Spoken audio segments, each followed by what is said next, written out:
We're now ready to prove proposition 2.2.1. I'm going to take T from V to W to be a linear transformation. I want to show that kernel of T is a subspace of V. It's everything that's sent to 0, so it's within V. And the image of T is a subspace that's everything that's hit, so that's part of W. All right, the first part you will show in an assignment. I'm going to show right here that image of T is a subspace of W. So we will show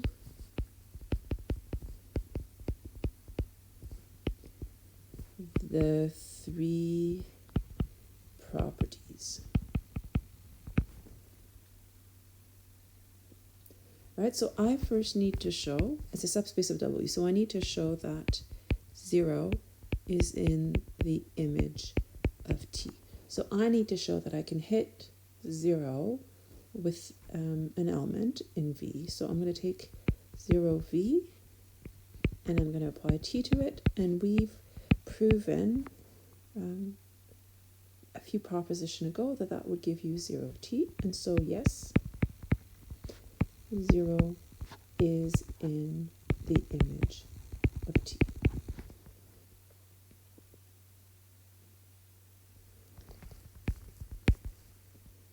All right, now I need to prove that I can add things in the image. So let me take two W's in the image of T.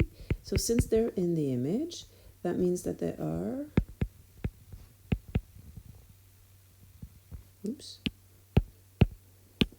so there are V1 and V2 in V, so that T of V1 is W1 and T of V2 is W2.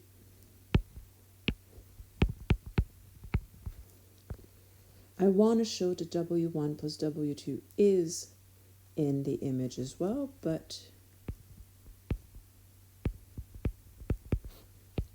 I can add things in V. V is a subspace. And if I apply T to that new element, because T is linear,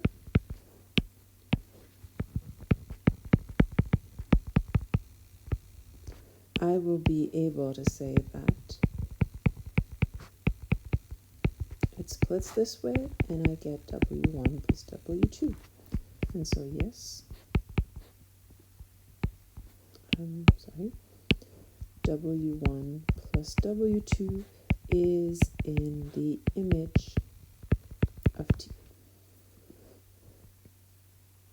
All right, so that's property 2 that we've proven. We've proven property 1, property 2. The third one is that we can multiply by your scalar. So I'm going to take again W in the image of T. So W equals T of V for some V in V. I'm going to take K in R, and I want to look at what happens if I multiply W by K. So K times W, that's K times TV. And you've guessed it, because T is linear, so T being linear is essential here. That's the key.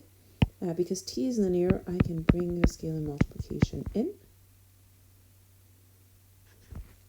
And since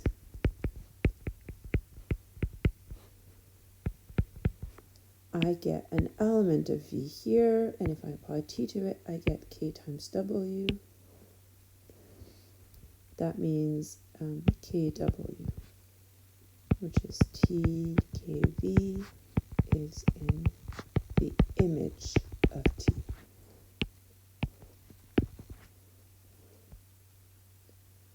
All right, so I've proven the three properties.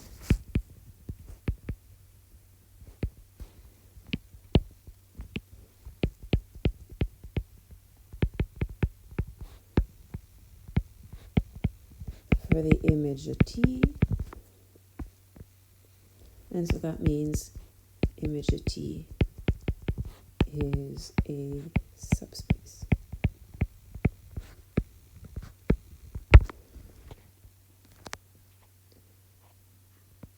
All right, so you will be proving something similar. You'll be proving that the kernel is a subspace of V. And as soon as we know they're subspaces, we know we could talk about bases for them, which we will. We could talk about dimension, which we will as well. So here's a definition of nullity and rank. If V is any finite dimensional vector space and T from V to W be any linear transformation, the nullity, which I'll denote by nullity of T, is the dimension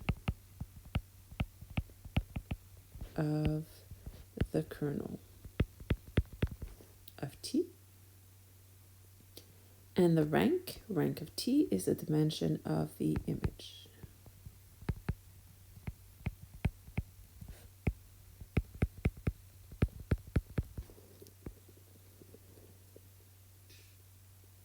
All right, in the next few examples, we'll be looking at nullity and kernel, looking at rank and images and trying to compute them for specific examples.